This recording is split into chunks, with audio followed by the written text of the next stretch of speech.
Hello, I'm Chris Hartwell, and welcome to the Heartbeat. Today we're going to be talking about Scott Derrickson's Doctor Strange. Join me, will you?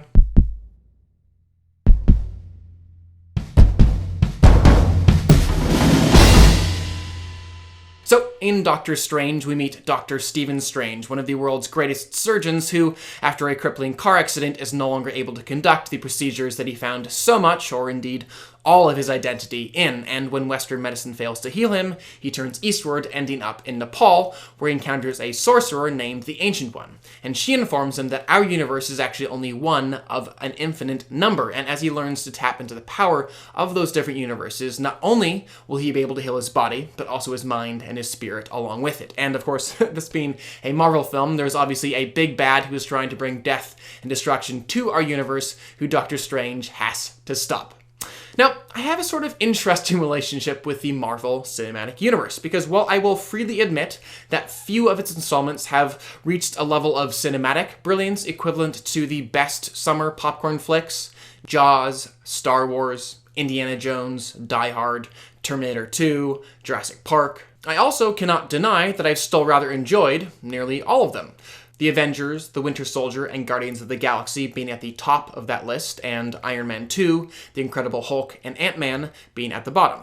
And part of that comes from the fact that I've stopped looking at these films as standalone entities that need to be as individually satisfying or as cinematically outstanding as other blockbusters. In fact, I've even come to affectionately refer to the MCU as the world's biggest budget television series. Because, for better and for worse, the Marvel films really do share a lot in common with episodic television. And while I can bemuse that not more of them feel the freedom to take their stories in genuinely new directions, or know how to consistently construct action sequences as creative as the airport fight from Civil War, or as epic as the New York battle in The Avengers, I still have unashamedly come to embrace the Marvel formula, finding something very comfortable and just fun about their predictable narratives. So, with that said, I will now say if you like Kevin Feige as a showrunner and have enjoyed the style, tone, and narrative structure that he's infused into each episode up until now, then you will likely enjoy Doctor Strange as well. Because looking at the plot for this film alone, it really didn't break that much new ground, for all intents and purposes, kind of just recycling the first Iron Man. An extremely rich, extremely talented, and extremely egotistical man is brought low and forced to learn humility, and in the process discovers that he can use his talents and his resources to do so much more than he ever thought possible. And just like that character arc worked on Iron Man, it also worked on Doctor Strange. But in this film, some of my very favorite moments were actually the quieter moments, where the filmmakers were bold enough to slow and really give us a peek into who Strange was and the demons that he waged war against within his own soul, not just the multiverse. But speaking of that multiverse, though it's been said by nearly every single person who's already seen this film, I will still join the chorus in singing the praises of this film's visuals. And I was so thankful that it didn't make us wait half the running time to get to them, straight away giving us a real taste of the mind and architecture-bending visuals that we already come to love from the trailers. It was also fantastic to watch the film's director, Scott Derrickson, continually evolve and advance that style as the film progressed, because at one point during the large second-act action sequence, I started thinking, have they peaked too early? Is there any way to top this in the film's finale? And though it certainly wasn't as visually grand, the final showdown was very intentionally infused with a whole different color palette and unique and unifying visual gag.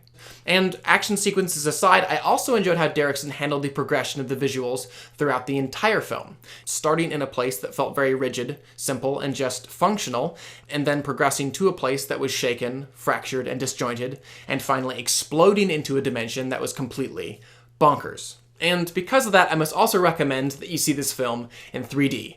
Not only did it make those alternate dimensions that much trippier, but also helped their insane visual complexity maintain a much clearer point of focus. Something else that's kept me joyfully engaged with the Marvel films, sometimes even in spite of their mediocre plots, has been their ever-expanding roster of unique, fun, and captivating characters. Each of them written with such enthusiasm and care, and, like my favorite TV shows, allowed to realistically grow and evolve as the series has matured. And Benedict Cumberbatch's Doctor Strange has now joined that lineup. And even as it may not have been my first instinct, I did come to appreciate the measured and plotted growth that this character underwent in this film.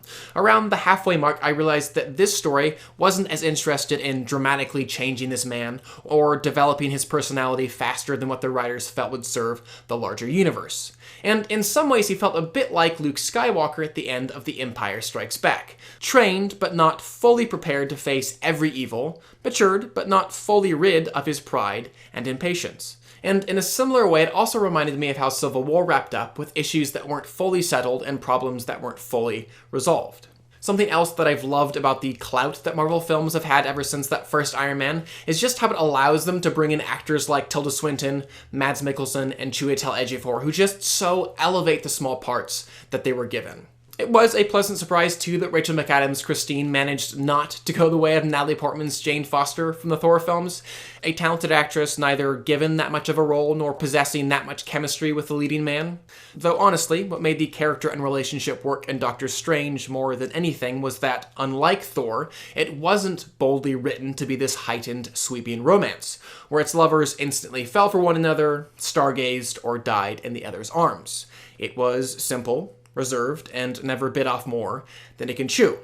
Which actually was also my primary critique for this film as a whole, because even while its tried and true narrative structure and very light tone did, I imagine, keep most everyone from hating it, it was also exactly what kept me personally from loving it.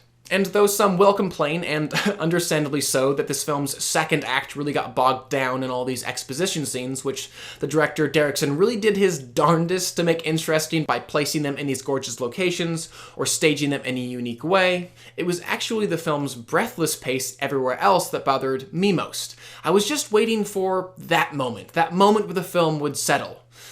Take a breath and just allow me to sink into a genuinely empathetic connection with its characters. A Luke staring out at the twin suns moment, or a Hooper and Quinn compares scars moment. And though the film did splash around in the shallow end of moments like that, there just always was this insecure need to rush along to the next one, because, you know, the formula. And I thought, too, the comedy on this film was just a little bit hit and miss. And to compare this film to an Iron Man film, for example, it didn't always know how to integrate its comedy into the scenes or make it feel completely organic to the narrative, too often feeling like it needed to pause the film, crack the joke, and then resume the story.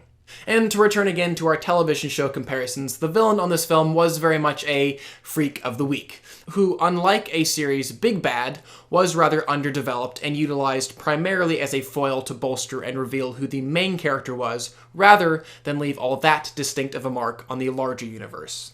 Going forwards, it is kind of difficult to imagine this character fighting side by side with the Avengers. Yes, some of his powers are similar enough to Scarlet Witch's, however, his journeys into the multiverse just seem so incompatible. Though honestly, this seeming conundrum makes me much more excited than nervous.